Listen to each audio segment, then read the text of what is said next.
warahmatullahi wabarakatuh. Kembali lagi bertemu di indahnya Ramadan bersama saya Hilbram Dunar. Bersama-sama dengan saya di studio juga sudah hadir kembali guru-guru kita. Ada Gusan, Assalamualaikum Gus. Ada Ustadz Azhari, Assalamualaikum Ustadz. Ada Kiai Sumarno, Assalamualaikum Kiai. Waalaikumsalam warahmatullahi. Salah satu keistimewaan dari bulan Ramadan adalah Lailatul Qadar. Malam yang lebih baik dari 1000 bulan. Semua orang Islam ingin sekali bisa mendapatkan Lailatul Qadar.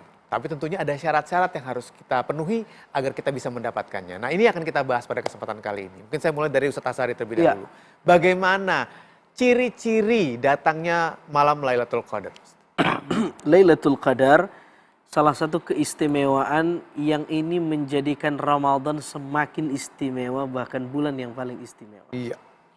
Al-Quran mengatakan inna anzalnahu fi lailatul qadar wa ma adraka ma lailatul qadar lailatul qadri khairun min alfi syahr tanazzalul malaikatu warruhu fiha biizni rabbihim min kulli amr salamun hiya hatta matla'il fajr.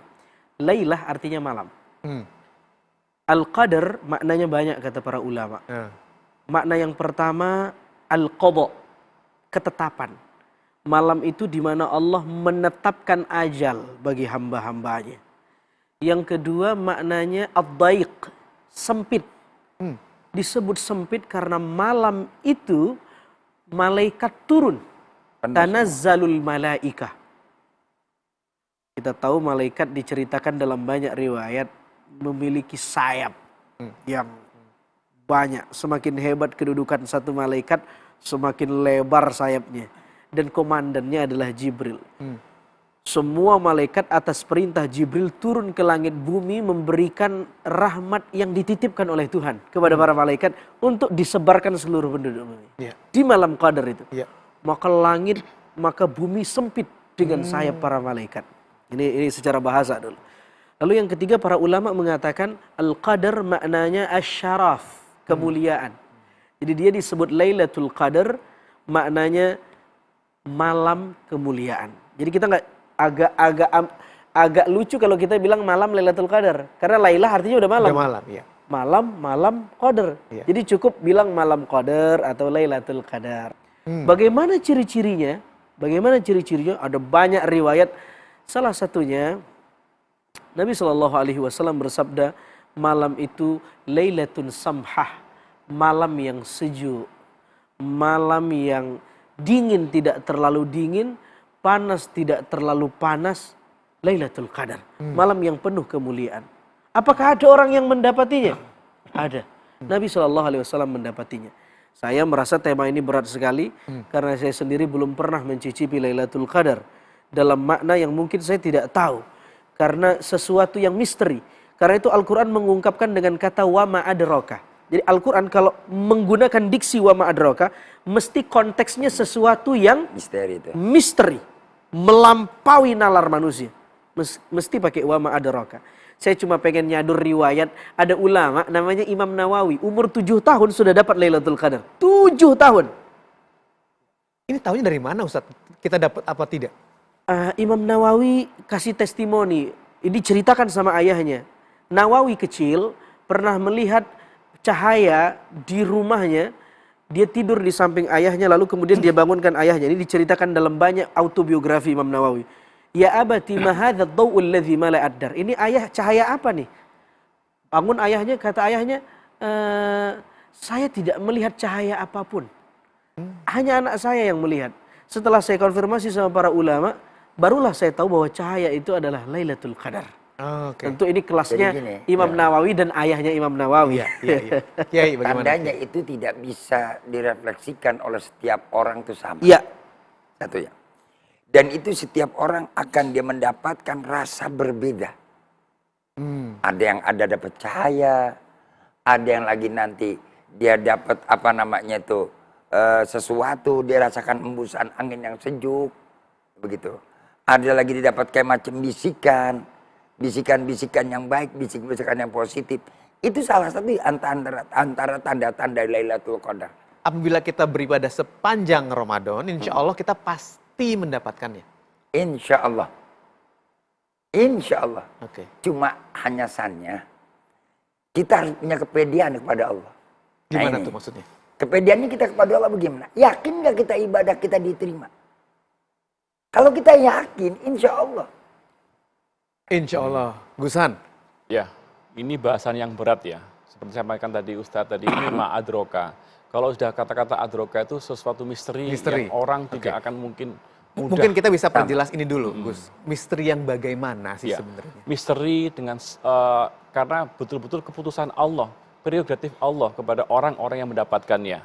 Dan belum tentu orang yang itikaf itu yang dapat. Karena semuanya yang hatinya tertaut dengan Allah, insya Allah berpotensi untuk mendapatkan.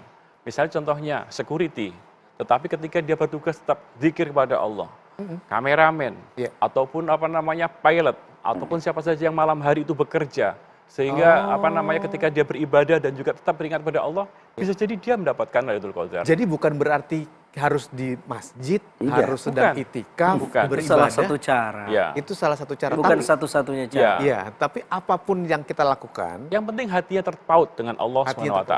Dan semuanya berhak mampu nggak untuk bisa mendapatkan mendewasakan organ tubuh kita. Iya. Ramadan itu artinya tidak harus orang yang lagi zikir, nggak harus orang baca Quran, nggak harus orang lagi sholat. Yang ketiga, organ tubuh kita saat itu adalah sadar bahwa saya ini dari Allah dan milik Allah dan punya Allah dan kita ingat kepada Allah. Masya Allah. Oke, Ya. silakan lanjut. Ya, jadi intinya adalah semua berhak mendapatkan itu tergantung dari hak prerogatif Allah SWT. Tugas kita adalah memantaskan diri untuk mencapai itu. Memantaskan diri dengan cara apa? Apa yang kita bisa.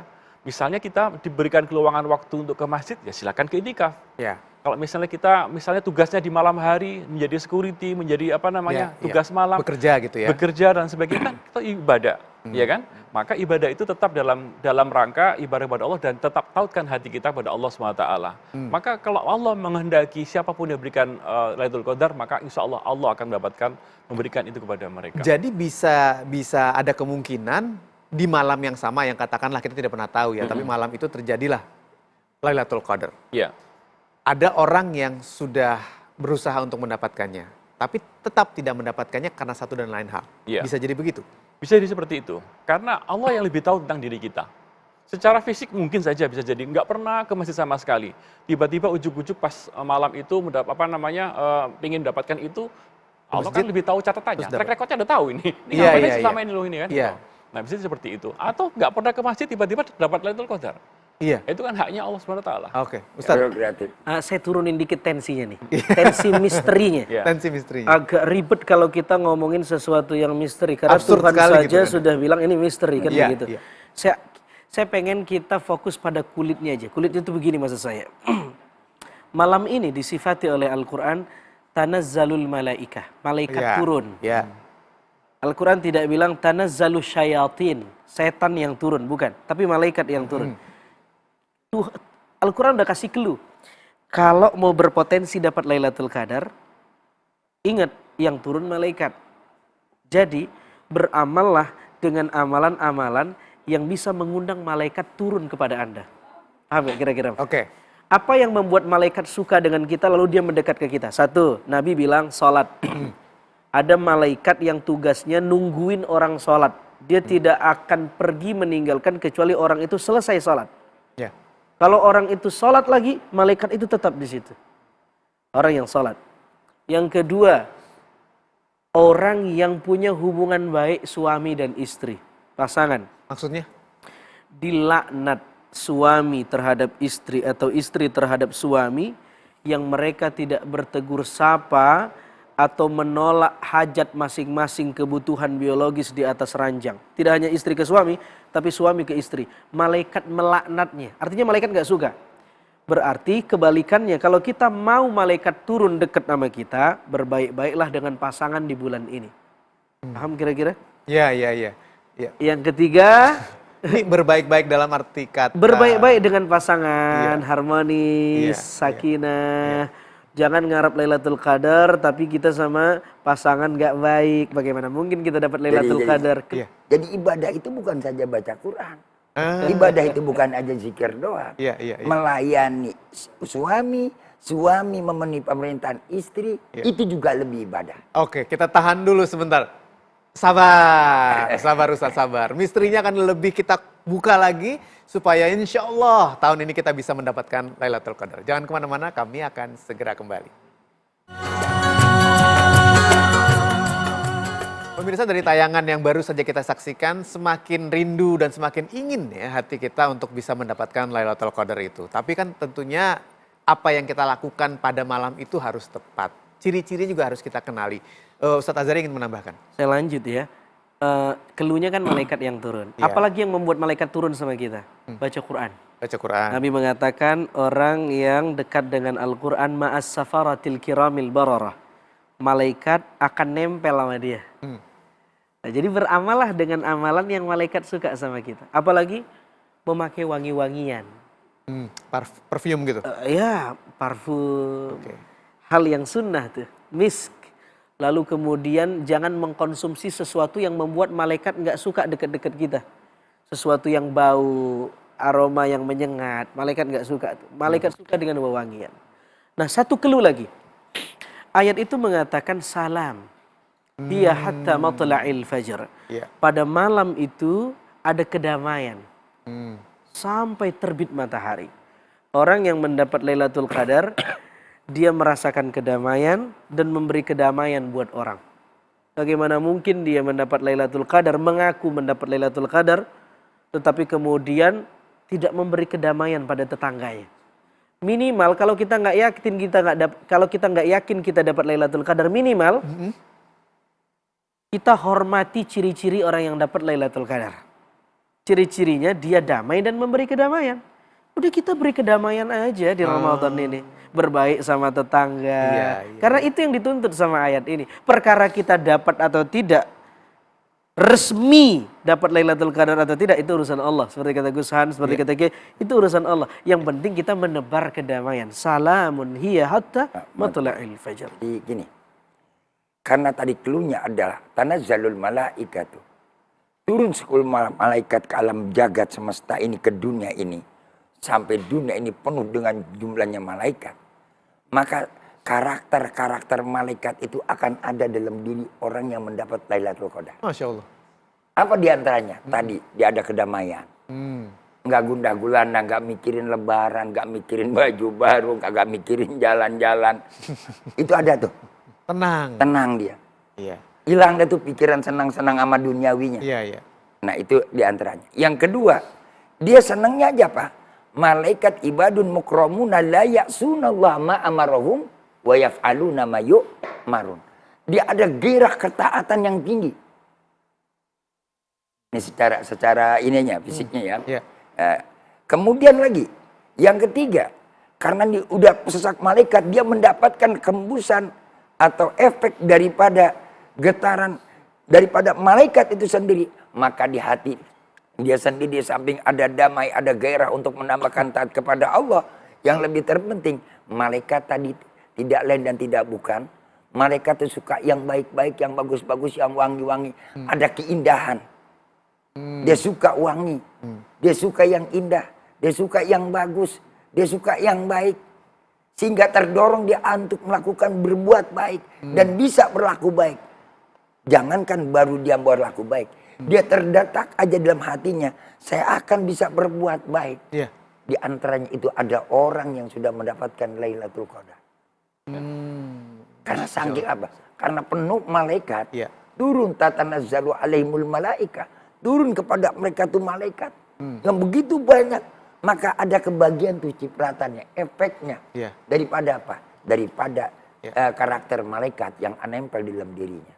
Gus, tapi ada tidak orang-orang yang di malam Lailatul Qadar itu ketika malaikat sudah turun dia tidak merasakan apa-apa dan tidak ada efeknya? Bisa nggak begitu? Ada yang Ya, banyak.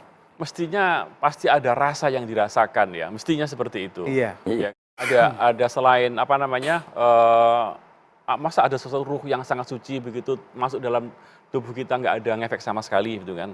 Tapi saya lebih tertarik kepada untuk membuka tafsir yang lain bahwa sebenarnya semua itu kalau misalnya mau ngikutin rule of the game-nya saja dalam Ramadan, maka mereka udah dapat Lailatul Qadar.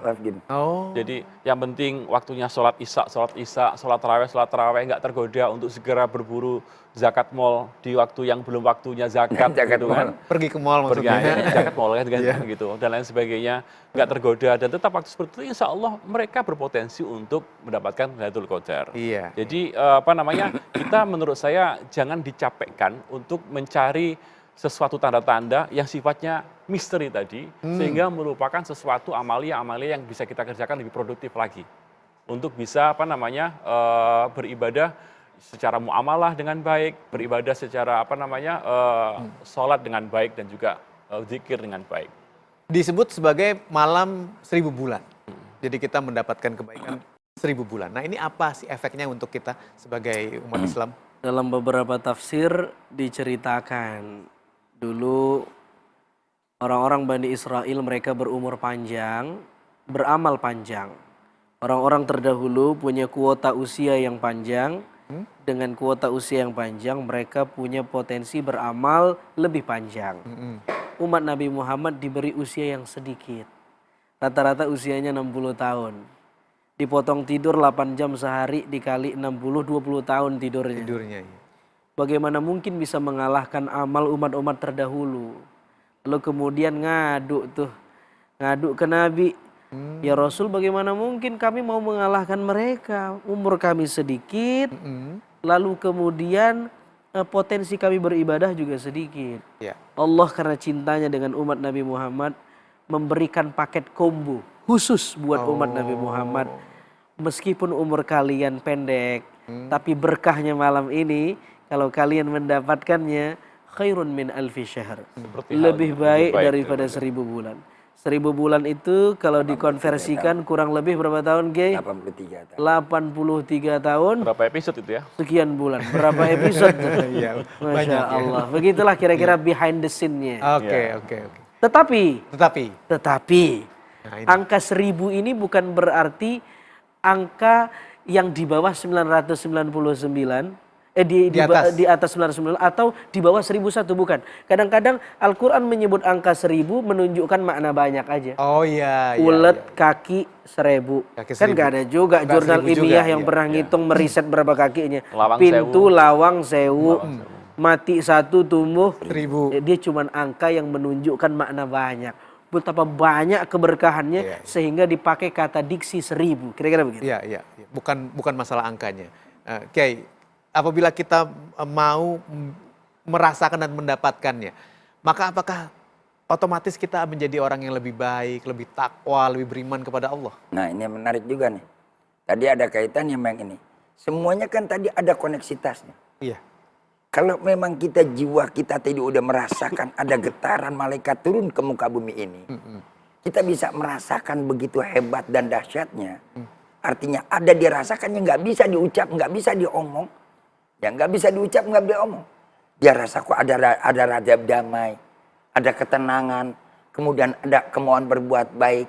Nah ketika itu ada dalam diri kita dan kita merefleksikannya ketika itu pula, itu ada bagian tanda orang yang dapat Lailatul Qadar. Merefleksikannya. Merefleksikannya. Jadi bukan berhenti hanya mendapatkannya saja. Harus mampu kita mewujudkannya.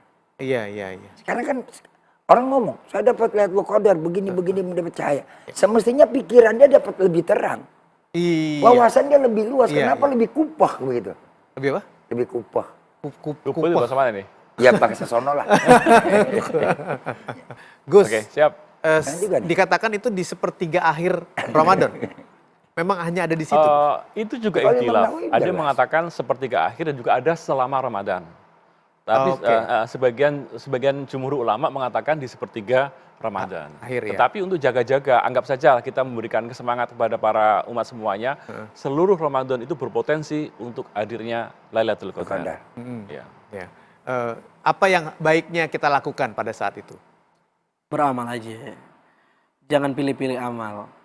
Kita nggak tahu amal mana yang membuat kita menang di hadapan Tuhan. Yang kedua, jangan lakukan sesuatu yang Allah nggak suka, meskipun kecil.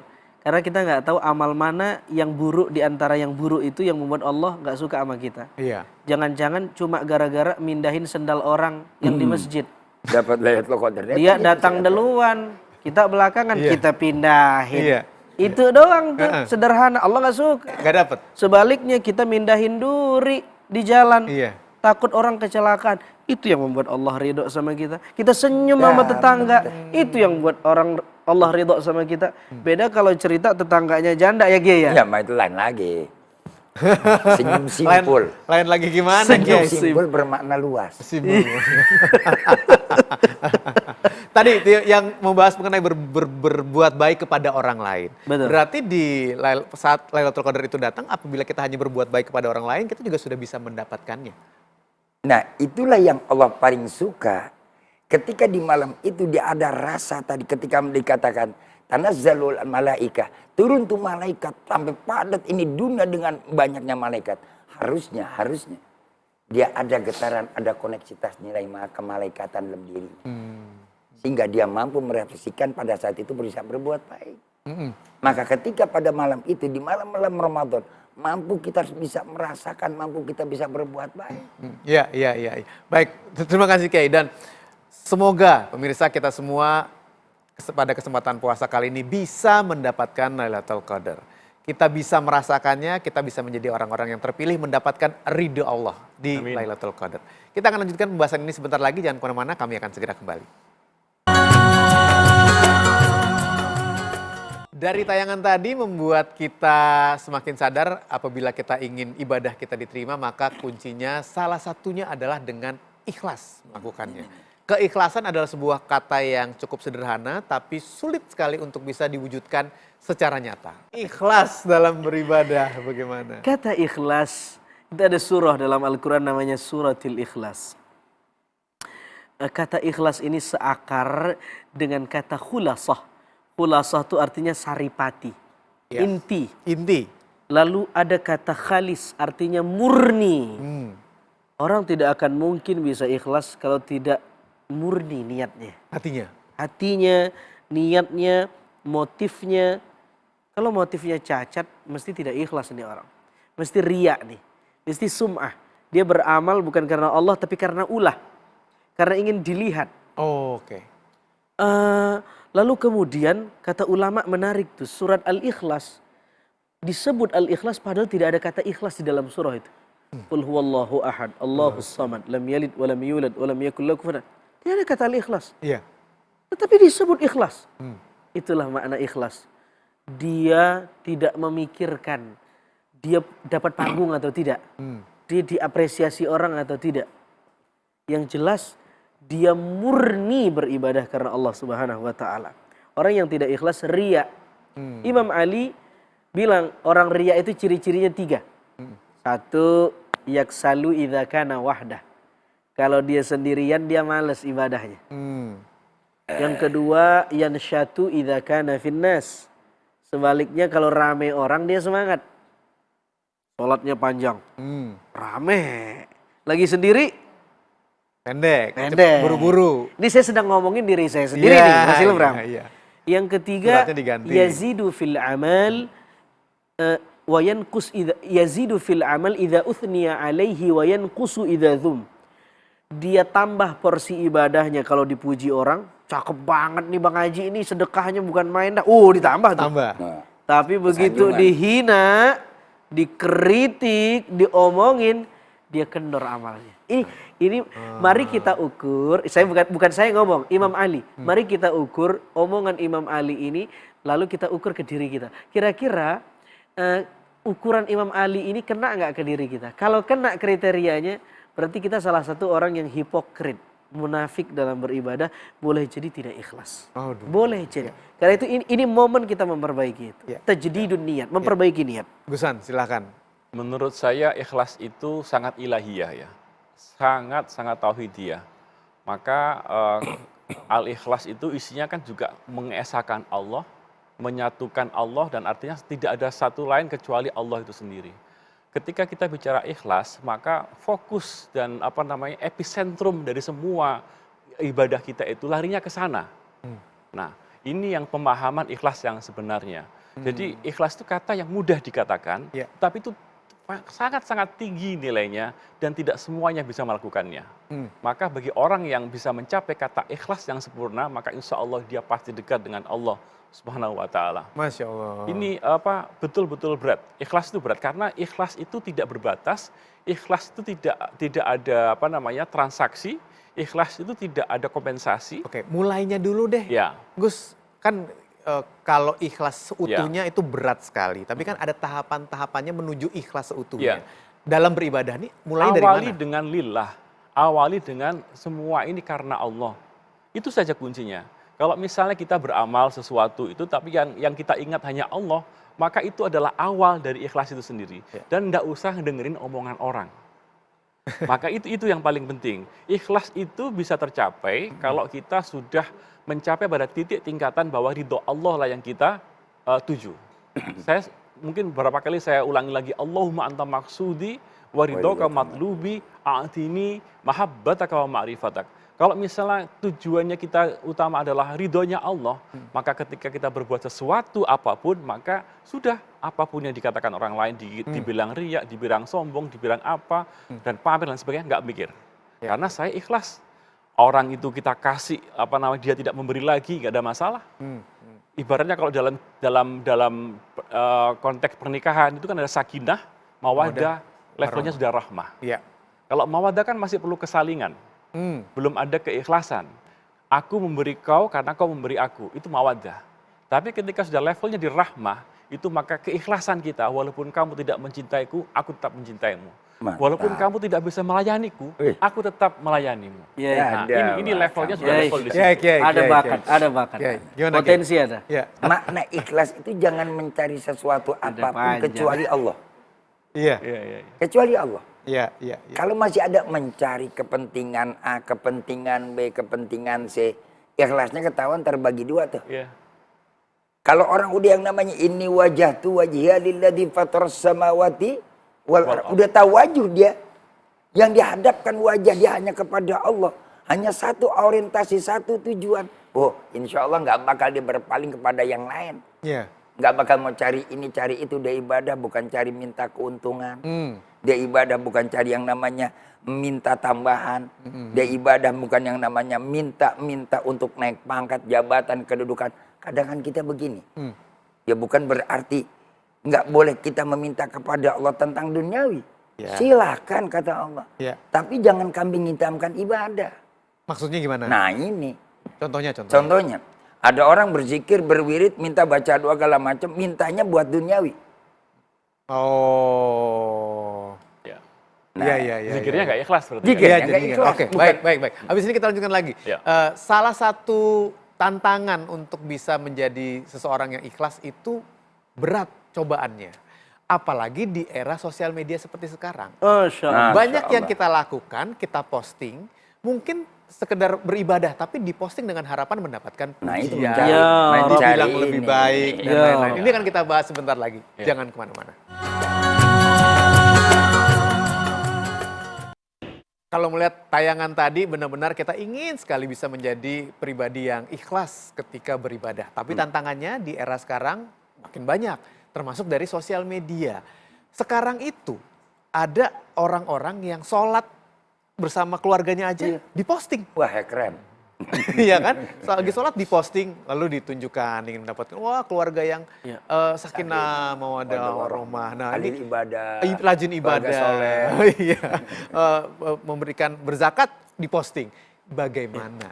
Ini ngomentarinnya harus agak elastis nih. Iya, silakan. Memposting Ustaz. kebaikan tuh bagus. Oke. Semua ayat yang berbicara tentang kisah orang-orang terdahulu sebenarnya Allah sedang memosting. Aku cerita nih Ya.